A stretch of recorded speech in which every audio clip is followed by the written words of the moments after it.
నూతన గీతమునే పాడేదా మనోహరుడా యేసయ్యా, నీవు చూపిన ప్రేమను నే మరువను ఏ స్థితిలోనైనను. సమర్పణతో సేవించెదను నిన్నే, సజీవుడనై ఆరాధ్యుడనిల్నే. సమర్పణతో సేవించెదను నిన్నే, సజీవుడనై ఆరాధ్యుడనిల్నే. నూతన గీతము నే పాడేదా మనోహరుడా యేసయ్యా, నీవు చూపిన ప్రేమను నే మరువను ఏ స్థితిలోనైనను.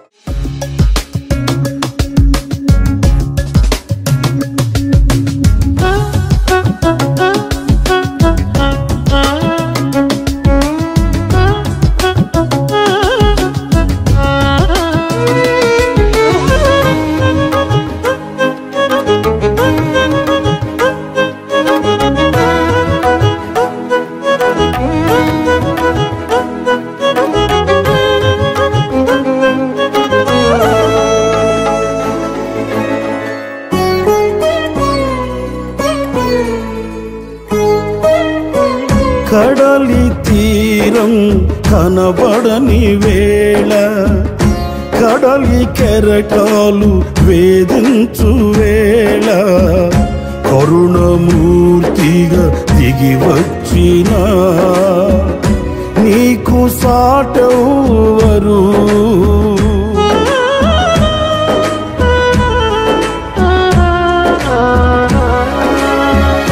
కడలి తీరం కనబడని వేళ, కడలి కెరటాలు వేధించు వేళ, కరుణమూర్తిగా దిగి వచ్చిన నీకు సాటెవ్వరు. నీవే నా ధైర్యము, నీ కృపయే ఆధారము. నీవే నా ధైర్యము, నీ కృపయే ఆధారము. నూతన గీతము నే పాడేదా మనోహరుడా యేసయ్యా, నీవు చూపిన ప్రేమను నే మరువను ఏ స్థితిలోనైనను.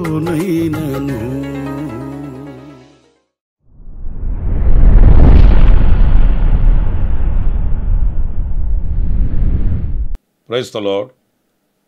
ప్రభువైన యేసుక్రీస్తు నామములో మీ అందరికీ హోసన్నా మినిస్ట్రీస్ తరపున హృదయపూర్వకమైన వందనాలు తెలియపరుస్తున్నాను. ప్రియులారా, ఈ పూట ఆశీర్వాదకరమైన కొన్ని విషయాలని పరిశుద్ధ గ్రంథంలో నుంచి మనం ధ్యానిద్దాము.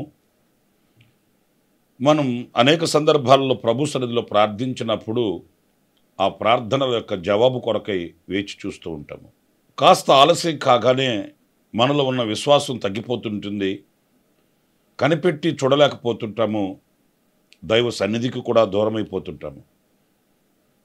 కానీ దేవుని యొక్క ఆలోచన ఎలాంటిది, దేవుని యొక్క ప్రణాళిక ఏమై ఉన్నది, దేవుని యొక్క ఉద్దేశాలు ఏ రీతిగా మన ఎడల నెరవేర్చబడాలని ఆయన ఇష్టపడుతున్నాడు అనే ఈ యొక్క దూరదృష్టి మనలో చాలామందికి ఉండదు. మనం కూడా ఆ మార్గంలో అప్పుడప్పుడు వెళ్ళిపోతుంటాము. కానీ దేవుని యొక్క ఆలోచన ఎరిగిన వ్యక్తి ఎప్పుడు కూడా అలసిపోడు, సొలసిపోడు, సొక్కిపోడు, సమస్యలిపోడు. లేఖనాలలో మనం మరి కొందరు భక్తుల్ని చూసినప్పుడు వారి యొక్క అనుభవాలలో మనం నేర్చుకోవలసిన విషయాలు కూడా ఆ రీతిగానే ఉంటాయి. వాళ్ళు తమ ఆలోచన మీద ఆధారపడలేదు, కానీ దేవుడు ఏమి ఉద్దేశించి ఉన్నాడు, దేవుడు ఎలాంటి ఆలోచన కలిగి ఉన్నాడు, ఇందులో దేవుని చిత్తం ప్రణాళిక ఏమై ఉంది అని గుర్తించి గమనించి ఆ రీతిగా వాళ్ళు అడుగులు వేసి అడుగుతూ పొందుకుంటూ వచ్చారు. సాక్షులై మన ఎదుటి ఇప్పటికీ సజీవంగానే వాళ్ళు నిలిచి ఉన్నారు. ఆ ఓపిక, ఆ ఓర్పు మనలో తగ్గిపోతున్నందుచేతనే ఈ రోజున మనం దైవ సన్నిధికి దూరం అయిపోవడం, దేవునికి అయిష్టమైన కార్యక్రమాలలో తలపెట్టడం, దేవునికి మనకు ఎడబాటు కలగడం అనేవి తటస్థిస్తున్నాయని చెప్పడంలో ఎలాంటి సందేహం ఏమీ కూడా లేదు. చూడండి, అబ్రహాముని దేవుడు పిలిచాడు, నిన్ను గొప్ప జనముగా చేసి ఆశీర్వదించి దీవిస్తానని వాగ్దానం చేశాడు. కానీ అబ్రహాం జీవితంలో మనం గమనించినప్పుడు దేవుడు అతనిని దీవించి ఆశీర్వదించి అతనిని ఆయన సాక్షిగా వాడుకోవడానికి కొంతకాలం మరి కావలసి వచ్చింది అనేది మనం గుర్తించాలి. ఎందుకంటే దేవుని దీవెనలు పవిత్రమైనవి, పరిశుద్ధమైనవి, అవి ఉన్నతమైనవి, అవి ఆకాశము కంటే అవి ఎంతో శ్రేష్టమైనవి, ఉన్నతమైనవి అనేది మనం మర్చిపోకూడదండి. మనం ఏం చేస్తాం, ఈరోజు అడుగుతున్నాము, రేపటి రోజున వాటిని పొందుకోవాలి అనుకుంటామే. కానీ ఈ ఆశీర్వాదం పొందుకోవడానికి నేనేం చేయాలి, నేను ఎలా ఉండాలి, నేను ఎలా బ్రతకాలి, నేను ఎలా దేవుని హృదయాన్ని మెప్పించాలన్న ఆలోచన, ఆ ధోరణికి మనము వెళ్ళలేము. 17వ అధ్యాయంలో ఆదికాండంలో చదువుతాము, అబ్రహాము 99 ఏండ్ల వాడైనప్పుడు యెహోవా అతనికి ప్రత్యక్షమై, నేను సర్వశక్తిగల దేవుడను, నా సన్నిధిలో నడుచుచు నిందారహితుడవై ఉండుము. చూసారండి, నేను నిన్ను ఆశీర్వదిస్తాను, దీవిస్తాను, గొప్ప చేస్తాను, గణపరుస్తాను, నా సన్నిధిలో నీవు నిందారహితుడవై ఉండు అంటే దేవుడు ఒక ఆశీర్వాదాన్ని ఇచ్చే ముందు మనం ఎలా ఉన్నాము, ఏ స్థితిలో ఉన్నాం, మన యొక్క గతంలో లేక రాబోయే దినాలలో ఎలాంటి అనుభవాలు కలిగి ఉన్నాము అనేది దేవుడు పరిశీలనగా చూస్తాడు. ఆయన మనలాగా పై రూపాన్ని చూసి మురిసిపోయేవాడు కాదు, ఆయన అంతరంగాన్ని చూసే దేవుడండి. చూడండి, దేవుడు అతన్ని పిలిచిన పిలుపు గొప్పది, ఏర్పాటు ఉన్నతమైనది, ఆశీర్వదిస్తానన్నాడు. ఆ ఆశీర్వాదాన్ని పొందుకోవడానికి ఇంచుమించు 24 సంవత్సరాలు అబ్రహాము వేచి చూడవలసి వచ్చింది. మరి కనిపెట్టుకుని ఉండవలసి వచ్చింది అబ్రహాం. మరి అబ్రహాము అంటే విశ్వాసవీరుడు. 24 సంవత్సరాలుగా ఇంచుమించుగా ఆయన వేచి చూచి దేవుని దీవెనలు పొందుకోగలిగాడు.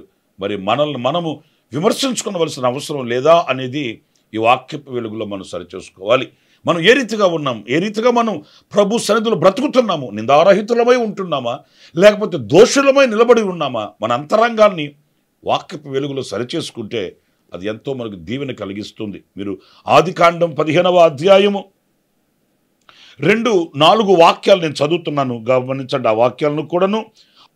అందుకు అబ్రాము, ప్రభు అయిన యెహోవా నాకేమిచ్చిననేమి, నేను సంతానము లేని వాడనైపోచున్నానే, దమస్కు ఎలియాజరే నా ఇంటి ఆస్తి కర్తెగును కదా. 4వ వాక్యం, యెహోవా వాక్యము అతని యొద్దకు వచ్చి, ఇతడు నీకు వారసుడు కాడు, నీ గర్భవాసమున పుట్టబోచున్నవాడు నీకు వారసుడగునని చెప్పెను. ప్రియులారా చూడండి, వాక్య భాగంలో నా ఇంటి పెద్దదాసుడైన ఎలియాజరే కదా వారసుడవుతాడు, నాకేమిచ్చి ఏం ప్రయోజనం, ఇంత ఆస్తినిచ్చావు, ఇంత మందనిచ్చావు, ఇంత బలగమిచ్చావు, ప్రయోజనం ఏంటి, నాకు సంతానం లేకపోతే ఈ ఆస్తి అంతా ఎవరు తగ్గుతుంది? నా ప్రియ దేవుని బిడ్డలారా, అలాగే దేవుడు అతన్ని విడిచిపెట్టాడా అంటే కాదు. అతడు నిందారహితుడే బ్రతికాడు, దేవుని ఎదుట యథార్థమైనటువంటి బ్రతుకు బ్రతికాడు, దేవుని కనుదృష్టి ఎదుట. అందుచేత దేవుడు ఆయన్ని ఆశీర్వదించాడు. మీరు ఈ ఆదికాండంలోనే 21వ అధ్యాయం 5వ వాక్యంలోని మాటలు నేను చదువుతున్నానండి. అబ్రహాము కుమారుడైన ఇస్సాకు అతనికి పుట్టినప్పుడు అతడు 100 ఏండ్ల వాడు. అబ్రహాము 100 సంవత్సరాల వాడంట. 100 సంవత్సరాలప్పుడు దేవుడు అతనికి గర్భఫలాన్ని ఇచ్చాడు. అయితే ఒక్క మాట, అదేంటంటే ఆలస్యమే అయినప్పటికీ కూడా ఆశీర్వాదం ఎలాంటిది అంటే ఆ ఒక్క కుమారుడు ఆకాశ నక్షత్రాల వంటి గొప్ప జనముగా మార్చబడిన వంతు మనం ఇక్కడ గమనించాలి. దేవుడు ఆలస్యంగా ఇచ్చినప్పటికీ, దేవుడు కాస్త ఆలస్యం చేసినప్పటికీ, దేవుడు మనల్ని పరిశీలించి పరీక్షించి పరిశోధించి అనుగ్రహించినప్పటికీ అది ఎలా ఉంటుందంటే శ్రేష్టమైనదిగా ఉంటుంది, గొప్పదిగా ఉంటుంది, ఉన్నతమైనదిగా ఉంటుంది. ఇస్సాకు జీవితంలో మనం గమనిస్తే అది ఆకాశ నక్షత్రాలంత విస్తారమైన దీవెన ప్రభు అనుగ్రహించాడు. మరి ఈ రోజున నా ప్రియ సహోదరులారా, ఆలస్యం అని ఆవేశపడుతున్నామే, ఆలస్యం అని ఆవేదన చెందుతున్నామే, కానీ మనల్ని మనం సరిచేసుకుంటే, మనం నిందారహితులుగా నిలిచి ఉంటే కలిగే దీవెన ఎంత గొప్పది అనేది ఈ వాక్యంలో మనం గమనించవలసి వస్తుంది అనేది మనం ఆలోచించాలి. కానీ మనం అలా ఆలోచించు దేవుని మీద నెపాలు వేస్తాము, అది మంచి ధోరణి కాదు. మన ఆలోచనలు మరి దేవుని ఆలోచనలతో సమమైనవి కావు. దేవుని ఆలోచనలు మన ఆలోచనల కంటే ఉన్నతమైనవి, శ్రేష్టమైనవి అనే విషయాన్ని మనం గమనించాలి. మరొక విషయం కూడా పరిశుద్ధ గ్రంథంలో మనం చదువుతామండి. అదేంటంటే లాజరు రోగి అయి ఉన్నాడంట. అతని అక్క చెల్లెళ్ళు మరి యేసయ్యకు వర్తమానం పంపించారు. మీరు యోహాను సువార్త 11వ అధ్యాయం 3-6 వాక్యాలు మనం గమనించినప్పుడు ఒక శ్రేష్టమైన అనుభవం ఉంటుంది. అదేంటంటే అతని అక్క చెల్లెళ్ళు యేసయ్యకు ఒక వర్తమానం పంపించారు. నువ్వు ప్రేమించుచున్న లాజరు రోగి అయి ఉన్నాడు అని ఒక వర్తమానం పంపించారు. ఆశ్చర్యమైన సంగతి ఏంటంటే ఆ వర్తమానం విని పరుగున మరి పరుగులు తీస్తూ రావాల్సిన యేసయ్య, ఎందుకంటే ఆ కుటుంబంలో మార్తని మరియను లాజరును ఆయన ప్రేమించను అని వ్రాయబడి ఉంది. మరి తాను ప్రేమించిన వారు రోగి అయి ఉంటే పరుగున ఎందుకు రారండి? మనం ప్రేమించే వారిని, మనకు ఆప్తులైన వారిని, మనకు స్నేహితులైన వారు అనారోగ్యంతో ఉంటే మనం పనిగట్టుకొని మరి మనం వెళ్తామే. మరి యేసయ్యే ఆయన ప్రేమించే లాజరు రోగి అయి ఉన్నాడని తెలిస్తే ఎందుకు వెళ్ళలేదు? వెళ్ళకపోగా ఆశ్చర్యమైన సంగతి ఏంటంటే 11వ అధ్యాయం 6వ వాక్యంలో మనం చదివినప్పుడు అతడు రోగి అయి ఉన్నాడని యేసు విన్నప్పుడు తానున్న చోటనే ఇంకా 2 దినములు నిలిచెను. పురిగారు చూడండి, త్వరగా వెళ్ళకపోగా ఆ వార్త విన్న తర్వాత 2 రోజులు ఆగిపోయాడట. ఇక్కడ మీరు గమనించవలసింది, మరి దేవుడు ఒట్టికిని ప్రేమించాడా? ఆయన ప్రేమించినట్టు నటించాడా? మరి ఆయన ప్రేమలో వాస్తవం లేదా? ఈ ప్రశ్నలన్నీ చెలరేగుతాయి ఈ మట్టి బుర్రకి. కానీ వాస్తవానికి ఆలోచిస్తే దేవుని యొక్క ఆలోచన ఉద్దేశం అది కాదు. ఈ రోగం ఎలాగో మరణమునకు వచ్చింది కాదని ఆయనకు తెలుసు. మీరు ఈ 3వ వాక్యంలో చదువుతారండి. అతని అక్క చెల్లెళ్ళు, ప్రభువా ఇదిగో నీవు ప్రేమించు వాడు రోగి అయి ఉన్నాడని ఆయన యొద్దకు వర్తమానము పంపిరి.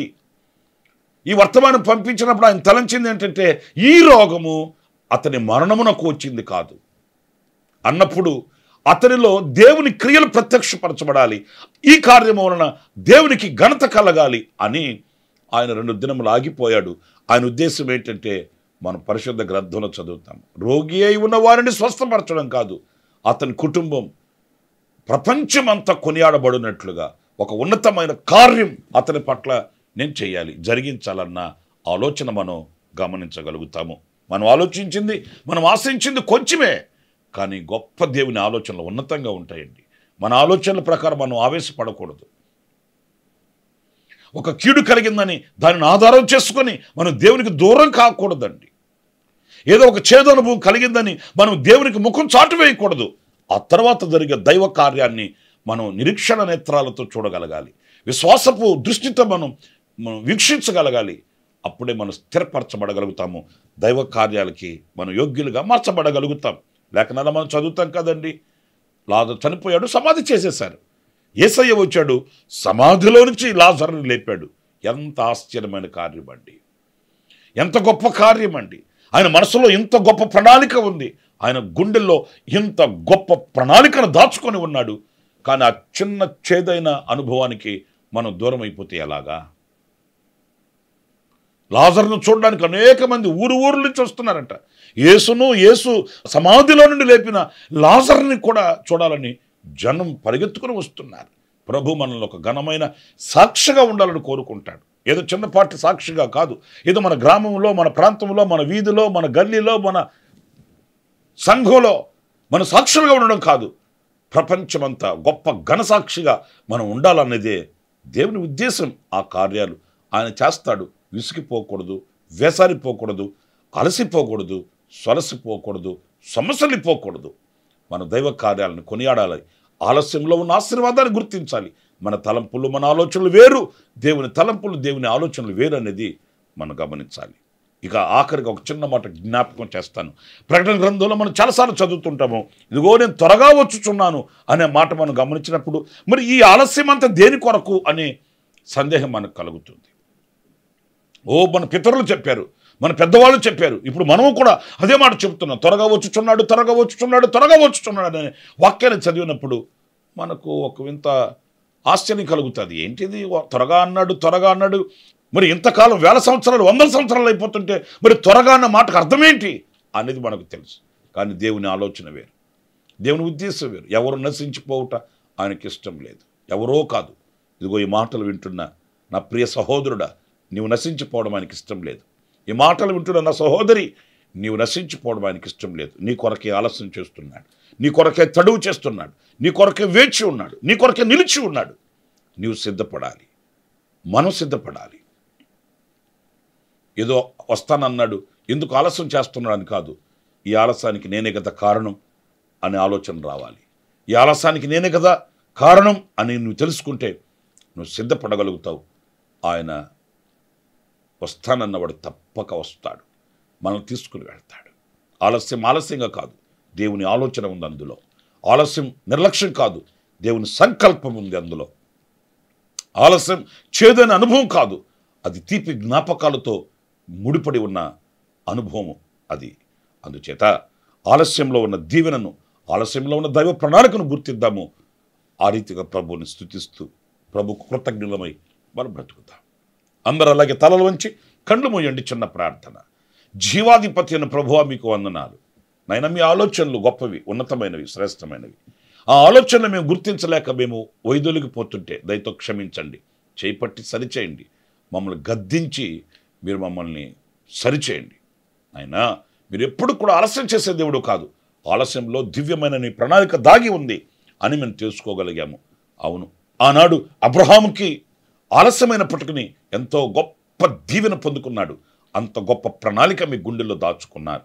అయినా లాజరు చనిపోయినప్పుడు మీరు ఆలస్యం చేశారు, కానీ ఆ ఆలస్యంలో ఎంతో ఆశీర్వాదం, ఎంతో గొప్ప కార్యాలు నిర్దేశించి ఉన్నారు. ఆ రీతిగానే మీరు త్వరగా వస్తానన్నారు. మీరు వచ్చేంతవరకు మేము నాయన ఓపికతో, ఓర్పుతో, నేర్పుతో, సహనంతో, సంతోషంతో వేచి ఉండడానికి సహాయం చేయండి. ఒక సిద్ధపాటుని మేము కలిగి ఉండడానికి కృప చూపించమని మమ్మల్ని మీకు అప్పగించుకుంటూ ఈ మాటలు వింటున్న ఒక్కొక్కరిని కూడా మీ మహిమ కలిగిన రాకడకు సిద్ధపరచమని మహిమ, ఘనత, ప్రభావమును మీకు ఆరోపిస్తూ యేసు నామములో ప్రార్థించి వేడుకొనుచున్నాను తండ్రి. ఆమేన్, ఆమేన్. ప్రభు మిమ్మల్ని ఆశీర్వదించి దీవించునుగాక. విశేషమైన కృప నా దేవుడు సమృద్ధిగా మీకు అనుగ్రహించునుగాక. ఆమేన్. ప్రతిదినము ఈ అనుదిన కృపాను సందేశముల కొరకు, ఇంకా మరిన్ని ఆత్మ సంబంధమైన సందేశాల కొరకు ఈ మా యూట్యూబ్ ఛానల్ ను సబ్స్క్రైబ్ చేసుకోండి. Pastor Ramesh hosanna ministries.